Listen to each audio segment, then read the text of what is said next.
नमस्कार सांग मैंने हंगर प्लेस किचन को आपण मानक स्वागत।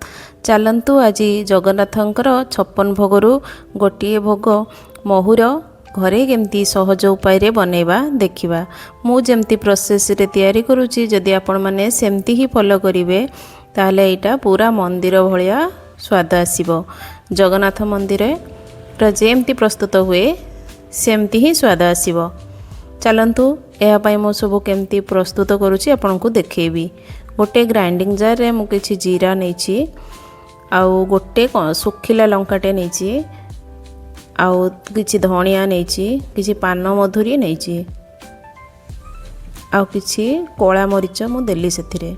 गोटे छोट जो मिठा काठटे देली, आउ अल्प टिके अदा देली। एगुड़िक दे अल्प टिके पानी दे किछि टाइम बतरी नेबे।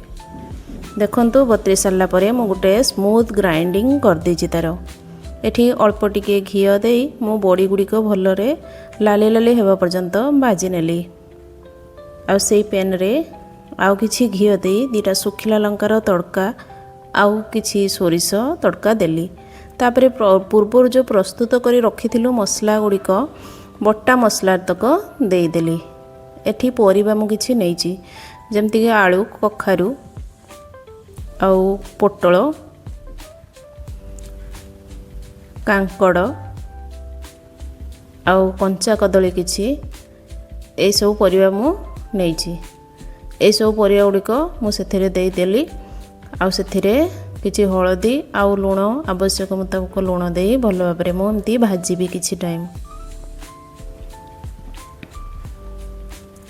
मंदिर रे एमती करा जाय नै, किंतु एमती कले भी पूरा मंदिर भलिया स्वाद आसीबो। एथिरे मु सिझिबा पई किछि पानी दे देली, आ ताको भल भाबरे मिसै दे ताको घोड़े देबी। देले परिबा गुड़िक भल भाबरे सिझि जिवो।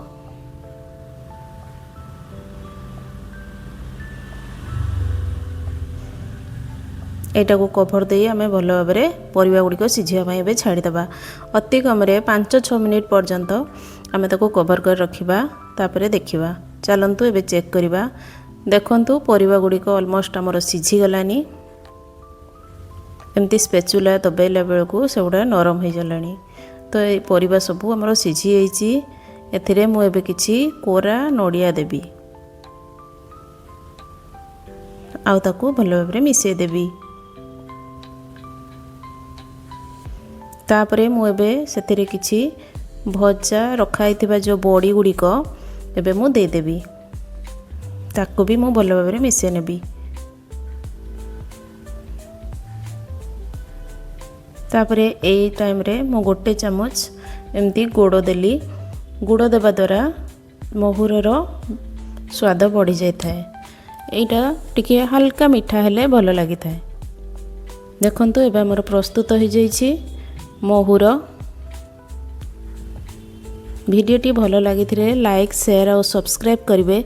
आउ ऊपर थिबा बेल आइकन को दबाई देबे, जहाद्वारा आगक आसुवा नुआ नुआ वीडियोर नोटिफिकेशन आपंक पाखरे पहुँची पारिबो। आउ आपण माने प्रथमे आकु देखि परिबे।